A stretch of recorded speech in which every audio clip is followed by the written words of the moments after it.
They say never mess with a cowboy on his own land, but no one told the HOA that. It started with a gate. A simple, rusty iron gate that I bolted shut one hot Tuesday morning with the kind of calm that only comes after months of being pushed around. And on the other side of that gate stood a woman who, until that moment, thought she ran the world. "You open this gate right now," she screamed, pointing a manicured finger straight at my chest, "or I swear I'll have the sheriff here in 5 minutes." I didn't say a word. Just looked her dead in the eye, grabbed the latch, and slammed that sucker shut so hard it echoed like a thunderclap across the gravel drive. And I swear for half a second I thought she was going to charge through it like a rodeo bull. But let me back up a little. My name's Hank Lawson.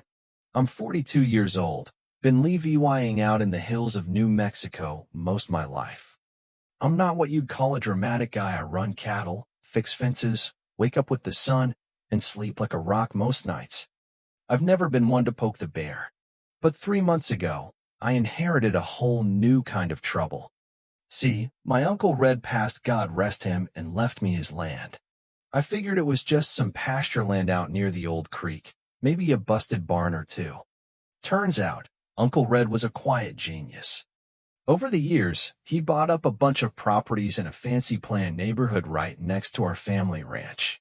Did it all through shell companies, so no one ever really knew who the landlord was. He wasn't flashy like that. But when he died, all of it, the land, the houses, the deeds, came to me. And that's how I found myself owning 5 rental homes in a gated community called Whispering Trails, smack up against my ranch's east fence. I didn't think much of it at first. Figured I'd keep the tenants, maybe fix up a roof or two. But the minute I stepped foot over there, I felt it. Something wrong. It was too clean, too quiet, too watched. Then I met her. Madeline Brewer, HOA president for over 15 years, self-declared keeper of the community's aesthetic integrity, and possibly the most controlling human being I've ever laid eyes on. She ran the HOA like a military outfit. Trash cans had to be brought in within 30 minutes of pickup. Holiday lights were forbidden before December 1st. Lawns had to be cut weekly, no exceptions. And let me tell you, she hated me from the moment she saw my boots. But the real trouble started when I put up that gate. See, there used to be a fence between my ranch and the subdivision, but it had rotted away over the years. When I first rode the back trail, I saw people walking their dogs through my field like it was a park. One guy was flying a drone over my barn. Someone else had set up folding chairs on my pasture like they were tailgating. I tried to be neighborly. Put up a few signs. Sent polite notices through the property manager. Didn't matter. They treated the land like a community garden they didn't have to weed. And then one morning, I saw 3 kids jumping off my hay bales while their mom sipped sangria next to my water trough. And I just snapped. So I built the gate. A simple boundary. Nothing fancy. Didn't block any roads, didn't interfere with their property. Just marked what was mine. But to Madeline, it was an act of war. She showed up 2 days later in a white Audi with tinted windows and a clipboard thick enough to qualify as a weapon. "You can't just build structures without HOA approval," she snapped. "It's not in your neighborhood," I said. "It's on my land." "Well, it doesn't match the community standards." "It's not in your damn community." She stormed off in a huff, and I figured that was the end of it. But I was wrong. That was just the first punch. Over the next week, I got anonymous complaints about my unauthorized construction. The HOA sent letters saying my gate was visually disruptive. My trash cans got knocked over more than once. Someone left a fake citation on my truck windshield, handwritten and all. Then came that showdown, the one with the gate slamming and the threat of the sheriff. And wouldn't you know it, 10 minutes later the sheriff actually pulled up. He got out, looked tired already.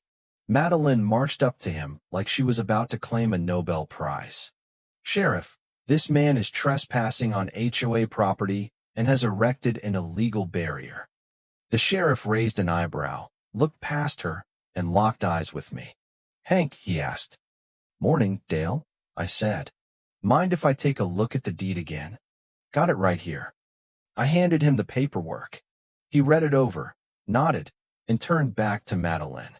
Far as I can tell, you're leasing your home from one of his properties. Her face drained like someone pulled the plug in her head. That's not possible. Public record says otherwise, he said. And then she fainted. I kid you not. Just dropped like a sack of overripe peaches. The sheriff caught her by the elbow, gently as you can imagine, and helped her back to her feet. You okay, ma'am? She looked at me like I'd sprouted horns. You're the owner. I just nodded. Didn't need to say a word. But things didn't cool off after that. Oh no. Madeline went underground. She stopped yelling, started whispering. I caught her sneaking around the fence line with a measuring tape. Got a letter accusing me of damaging community morale. Then one night, I saw someone trying to pry my gate loose with a crowbar. Turned out it was the HOA treasurer, Tom. Poor guy was sweating bullets when I confronted him. She has something on me, he confessed. Photos, emails, stuff from the HOA server. She collects dirt on everyone. That's when it hit me this wasn't about a gate. This was about control, about power. So I did what I had to do. I threw a barbecue. Invited every board member, except her. Pulled out my laptop after the ribs hit the table. Played a few files Tom had recorded. Showed them documents my cousin, a lawyer, dug up on Madeline's past. Turns out she'd changed her name after a scandal in another HO where she'd embezzled close to do lost $70,000. Settled quietly. Moved states. Reinvented herself as a suburban queen. Well, the board voted her out that night. 6-1.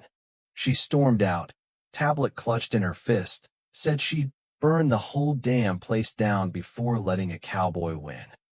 Didn't think she meant it literally. Until the HOA clubhouse caught fire 2 nights later. Total loss. All the servers, files, records. Gone. No arrests were made. But no one saw Madeline again either. She disappeared. Until a month later, when I got sued. Full lawsuit. Defamation. Emotional trauma. Loss of income. You name it. My cousin laughed when she read it. This is a slap suit, she said. She just wants to bury you in court fees. Well, I said, I hope she's got a long shovel. We countersued. Took it to court. Played hidden footage from her own home anonymously delivered on a flash drive left at my gate. And in one clip, one unforgettable moment, she said, if I lose this community, I'll scorch the earth before I hand it over. The judge tossed her suit. Talked sanctions. But the best part? Buried in the HOA founding documents was a clause, section 10.4, that said any property owner with majority stake in rentals had the right to assume emergency leadership of the board. Pending community vote. I owned 5 of the 9 rentals. I didn't want the job, but I wasn't going to let someone like her come back, either. The vote passed. Unanimous.